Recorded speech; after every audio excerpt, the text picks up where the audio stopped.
علی اور فلاں بھائی بھائی، علی اور فلاں بھائی بھائی، جس قوم کو قافیہ ملانا نہ آتا ہو، توجہ کر رہے ہیں آپ نہیں کر رہے ہیں، جس قوم کو قافیہ ملانا نہ آتا ہو وہ قوم ہے کیا؟ علی اور فلاں بھائی بھائی نہیں ہے، علی اور نبی بھائی بھائی ہیں۔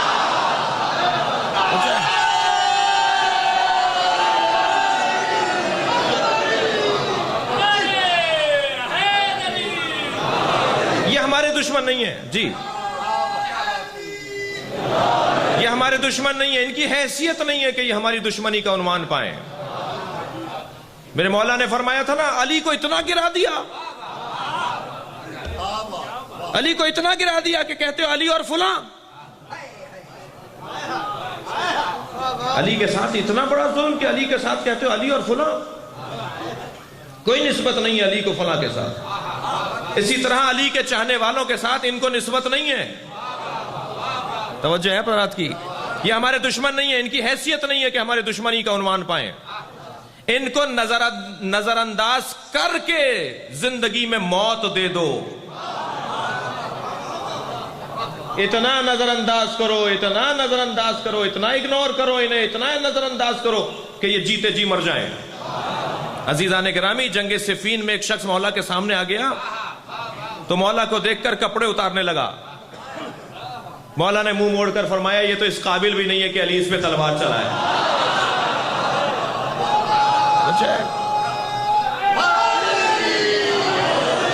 کر لیا یہ کردار کے ننگے، توجہ ہے، یہ کردار کے عریان جو ہماری خاطر ہمیں کسی طرح سے مشکل میں اپنی دانش میں ڈالنے کے لیے قرآن جلا دیتے ہوں، یہ اس قابل نہیں ہے۔ میں رحیم یار خان سے کراچی کی فلائٹ میں تھا، میرے برابر میں ایک بہت بڑے مفتی صاحب تشریف فرما تھے اہل حدیث کے۔ میں نے ان سے کہا مفتی صاحب آپ اپنے لوگوں سے کہیے ہمارے خلاف کتابیں لکھیں۔ کہنے لگے بڑا جگر ہے آپ کا۔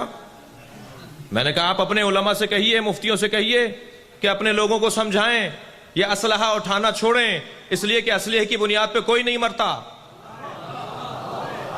اسلحے سے کسی کو نہیں مارا جاتا۔ کتنا بے وقوف دشمن ہے، یہ ہمارے بدن کو مارتا ہے، ہم اس کے نظریے کو مارتے ہیں۔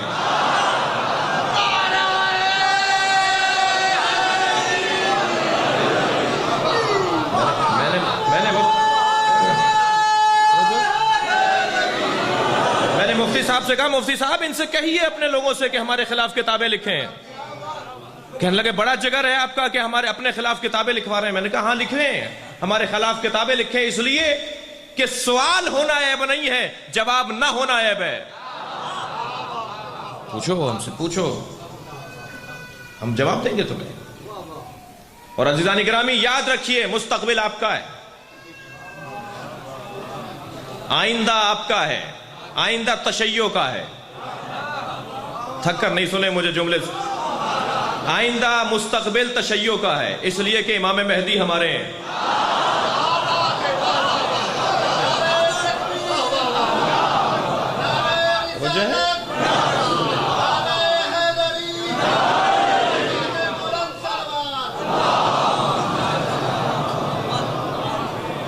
مستقبل آپ کا ہے۔ ویسے بھی مظلوم کا آج نہیں ہوتا، مظلوم کا کل ہوتا ہے۔ مظلوم آج گزار دے، آج گزار دے، یا آج گزر جائے گا، کل مظلوم کا ہوتا ہے۔ ظالم کا آج ہوتا ہے اور مظلوم کا کل ہوتا ہے۔ توجہ ہے؟ لہذا مستقبل آپ کا ہے، آئندہ آپ کا ہے، آئندہ تشیع کا ہے۔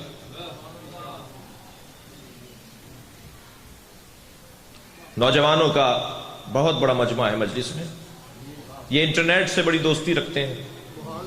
انٹرنیٹ پہ ایک سائٹ کو جا کے تلاش کریں، نام میں بتا رہا ہوں، www.reborn اہل بیت، اہل بیت کے نئے بچے،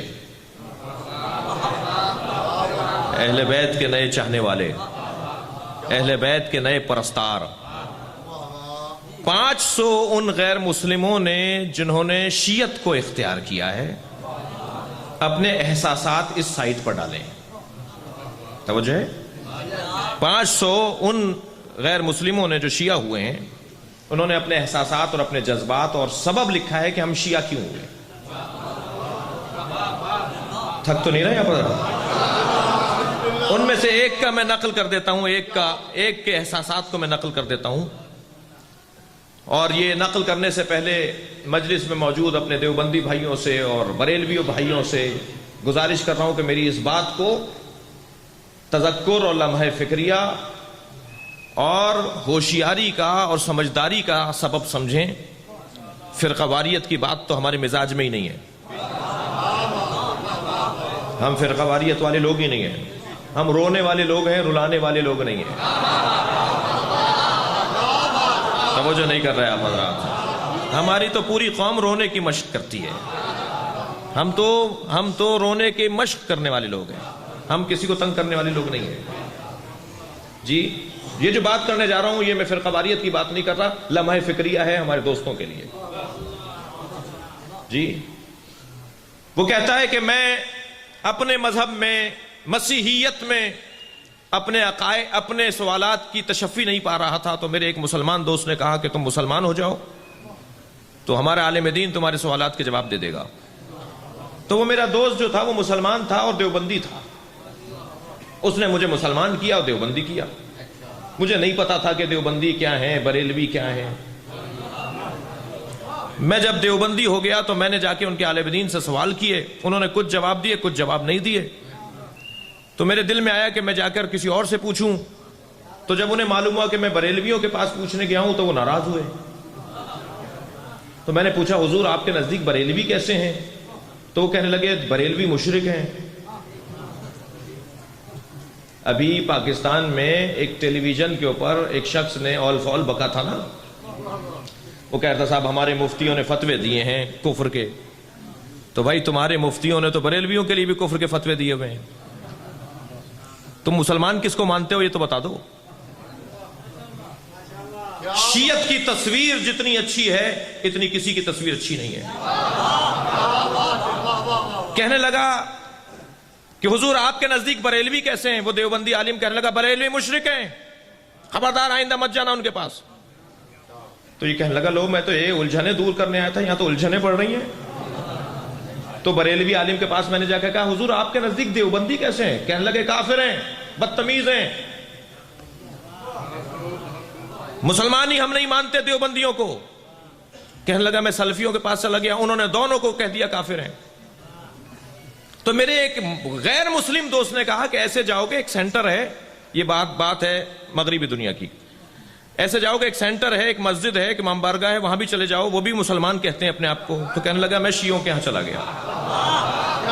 تو میں نے دیکھا کہ وہ اپنے سینٹر میں نماز پڑھ رہے تھے, مگر ان کے نماز پڑھنے کا انداز دوسروں سے کچھ مختلف تھا. وہ ہاتھ کھول کے نماز پڑھ رہے تھے. انہوں نے ایک مٹی کا ڈھیلا اپنے سامنے رکھا ہوا تھا, وہ سر کپڑے پر نہیں رکھ رہے تھے. وہ سجدے کی کیفیت میں اپنے سر کو خاک پر رکھ رہے تھے. میں ہاتھ باندھ کر ان کے برابر میں انہی کی صف میں کھڑا ہو گیا. تو نہ صرف انہوں نے مجھے صف سے نہیں نکالا بلکہ نماز کے بعد مجھے چائے بھی پلائی, مجھے گلے بھی لگایا, مجھ سے پیار بھی کیا, اور مجھے ایسا لگنے لگا جیسے میں ان کے یہاں کوئی خصوصی مہمان آ گیا ہوں. تو کہنے لگے آپ غیر شیعہ ہیں مگر ہماری مسجد میں آئے ہیں, ہمیں اچھا لگ رہا ہے. تو میں نے ان کے عالم دین سے بڑھ کے پوچھا کہ آپ کے نزدیک دیوبندی کیسے ہیں؟ تو انہوں نے کہا وہ ہمارے بھائی ہیں. توجہ کر لیا آپ حضرات ہیں, شیعت کی تصویر کیسی ہے. کہنے لگے میں نے اسے پوچھا کہ آپ کے نزدیک بریلوی کیسے ہیں؟ کہنے لگے وہ ہمارے عزیز ہیں, ہمارے بھائی ہیں. تو مسلمانوں کے جتنے فرقے تھے ان کے بارے میں جب میں پوچھتا رہا تو شیعہ عالم دین ان کو کہتا رہا وہ مسلمان ہیں, وہ ہمارے بھائی ہیں.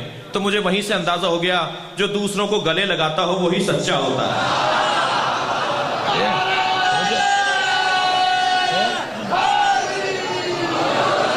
اور جو دوسروں کو برا کہتا ہے, کافر کہتا ہے, مشرک کہتا ہے, غیر مسلم کہتا ہے.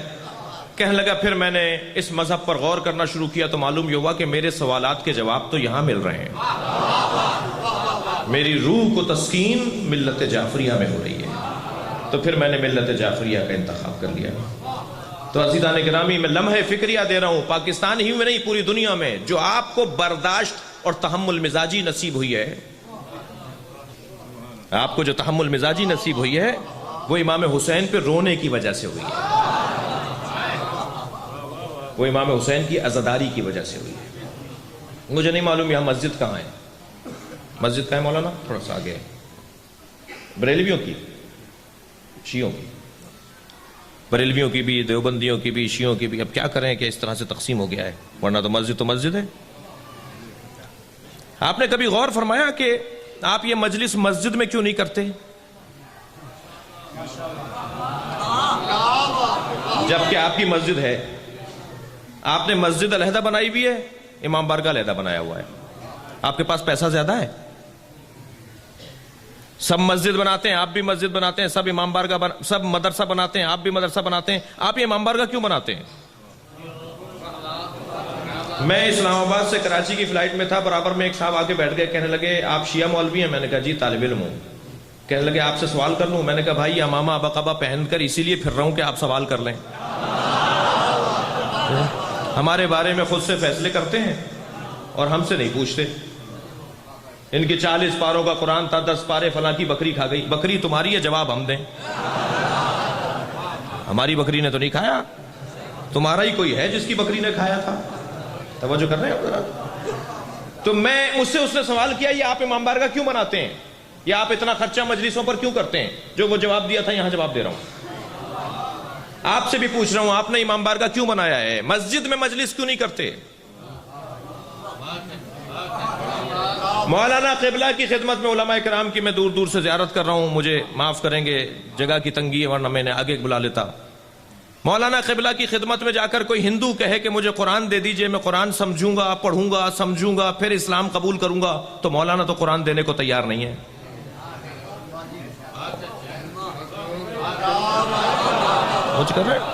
ایک غیر مسلم آ کر کہے کہ جی مجھے قرآن مجید پڑھنے کو دے دیجئے، آپ تو قرآن دینے کو تیار نہیں ہیں، یہ کیسے ہدایت پائے گا؟ یہ کیسے ہدایت پائے گا؟ اسے کیسے ہدایت نصیب ہوگی؟ یہ ہدایت چاہتا ہے، سمجھنا چاہتا ہے، یہ کہاں جا کر سمجھے، یہ کہاں جا کر سمجھے اور سمجھنے کے بعد قبول کرے۔ عزیزان گرامی، اسی پنجاب کے اندر ایک شہر ہے ننکانہ صاحب، جی ننکانہ صاحب سکھوں کا بہت بڑا مرکز ہے۔ کراچی میں ہمارے ایک شاعر تھے، ہمارے ایک دوست تھے، وہ مجھ سے کہنے لگے کہ آپ ننکانہ صاحب سے گزرتے ہیں، واربرٹن جاتا تھا مجلس پڑھنے، تو کہنے لگے کہ آپ ننکانہ صاحب کے مزار پر گئے؟ میں نے کہا بھائی وہ سکھوں کا مرکز ہے، میرا کیا تعلق ہے؟ کہنے لگے ننکانہ صاحب محب اہل بیت تھے۔ تو میں نے کہا اگر محب اہل بیت تھے پھر سلام کرنے ضرور جاؤں گا۔ تو میں اسی ابا قبا کے ساتھ پہنچ گیا ننکانہ صاحب کے مزار کے دروازے پر، تو روک لیا انہوں نے ہمیں، کہنے لگے سکھوں کے علاوہ تو کوئی اندر نہیں جائے گا۔ تو میں نے کہا آپ اپنے بڑوں کو جا کے بتائیے کہ مسلمانوں میں سے وہ آئے ہیں جو اہل بیت کو چاہتے ہیں۔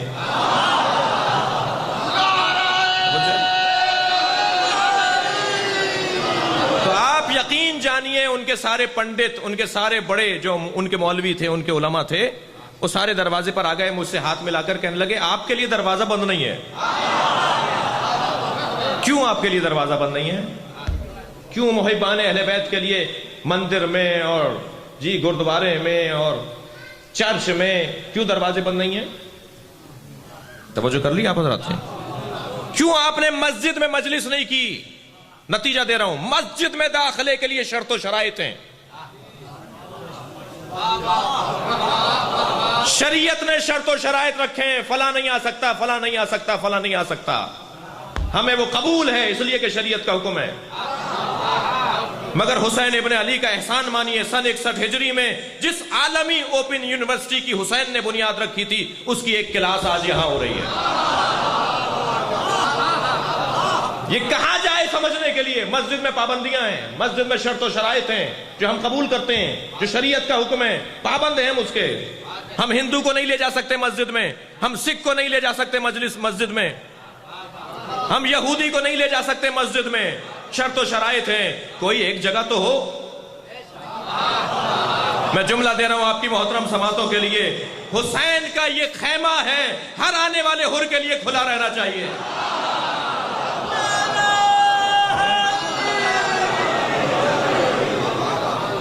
لہٰذا شاعر نے کیا خوب کہا ہے کہ در حسین پہ ملتے ہیں ہر مزاج کے لوگ. شاعر کہتا ہے کہ در حسین پہ ملتے ہیں ہر مزاج کے لوگ. یہ دوستی کا وسیلہ ہے، دشمنی کا نہیں ہے. یہ جوڑنے کی جگہ ہے، یہ ملانے کی جگہ ہے. صوفی ازم میں تشفی نہیں ہے، حسینیت میں تشفی ہے. امام حسین کے دروازے پر تشفی ہے. تھکے تو نہیں ہیں آپ رات؟ لہٰذا ہم جس دروازے پر بیٹھے ہیں اس سے بہتر دروازہ نہیں ہے. اور اس دروازے پر جب آپ پہنچیں گے تو اس گھر کی صدارت ہے بنام فاطمہ. اس گھر کی صدارت سیدہ کے نام پر ہے. پیغمبر اکرم گھر میں داخل ہوئے. اب یہ کیسے معلوم ہو کہ جو اس گھر کے اندر ہیں وہ سارے آئیڈیل ہیں، سارے مثالی ہیں، سارے رہنما ہیں؟ بھائی گھر میں سب رہ رہے ہیں، کیسے طے کریں کہ کون کیسا ہے؟ محترم بہت ہیں. پیغمبر نے بہت سارے لڑکوں کو، بہت سارے بچوں کو اپنا بیٹا کہا. حضرت خدیجہ کی بہن کی 3 بیٹیوں کو اپنی بیٹی کہا. تو پیغمبر نے بہت ساری بیویوں کو اپنا تعلق ان سے ظاہر کیا. لیکن کیا سب آئیڈیل ہیں؟ اگر سب آئیڈیل ہیں تو پھر قرآن مجید سورہ تحریم میں پیغمبر کی 2 بیویوں کے بارے میں کیوں کہہ رہا ہے اللہ؟ کہ سورہ تحریم جا کے پڑھ لیجئے. پیغمبر کی 2 بیویوں کے بارے میں اللہ کیوں کہہ رہا ہے کہ ان کے دل ٹیڑھے ہو گئے ہیں، یہ نہیں سمجھیں گی. حضرت عائشہ کا مقام بہت بلند ہے. آپ نے پوچھا یا رسول اللہ، اللہ نے آپ کو بہت اچھی اچھی بیویاں دے دیں، ختیجہ کی رحلت ہوئے، ایک مدت گزر گئی، اب بھی آپ ختیجہ کو یاد کرتے ہیں؟ تو صحیح بخاری کے اندر روایت ہے، کتب اہل سنت میں روایت ہے کہ نبی نے فرمایا خبردار عائشہ، ختیجہ سے کسی کا مقایسہ مت کرنا. ختیجہ کسی بھی زوجہ کی طرح نہیں ہے. ختیجہ نے 3 احسان میرے اوپر کیے ہیں جو کسی نے نہیں کیا. ختیجہ نے اس وقت میرا ساتھ دیا جب کوئی ساتھ دینے کو تیار نہیں تھا. بھائی برے وقت کے لوگ اور ہوتے ہیں، اچھے وقت کے لوگ اور ہوتے ہیں. صلوات پڑھ لیں ذرا نبی اور آل نبی پر. جی فرمایا مجھے ختیجہ نے اپنا سارا مال دے دیا جب مجھے مال کی ضرورت تھی. فرمایا تیسری خدمت جو ختیجہ نے کی ہے، میں اگر صاحب اولاد ہوں تو وہ ختیجہ کی وجہ سے ہوں. فاطمہ زہرا مجھے ختیجہ سے ملی ہے. لہٰذا پیغمبر اکرم کی ازواج کا بڑا مقام ہے، امہات المومنین ہیں. لیکن اسی گھر میں رہتے ہیں سب. کون کہتا ہے کہ ہم صحابہ اکرام کو نہیں مانتے؟ ہم اصحاب پیغمبر کو مانتے ہیں، اصحاب حکومت کو نہیں مانتے. مجھے کر رہے ہیں آپ زبردستی ہمیں اصحاب حکومت منوانا چاہتے ہیں. ہم اصحاب پیغمبر کو مانتے ہیں. فرق اتنا ہے، گھبرا کر نہیں سنیے گا، فرق اتنا ہے کہ ہم احترام کرتے ہیں اصحاب پیغمبر کا، مگر مسئلہ اہل بیت سے پوچھتے ہیں.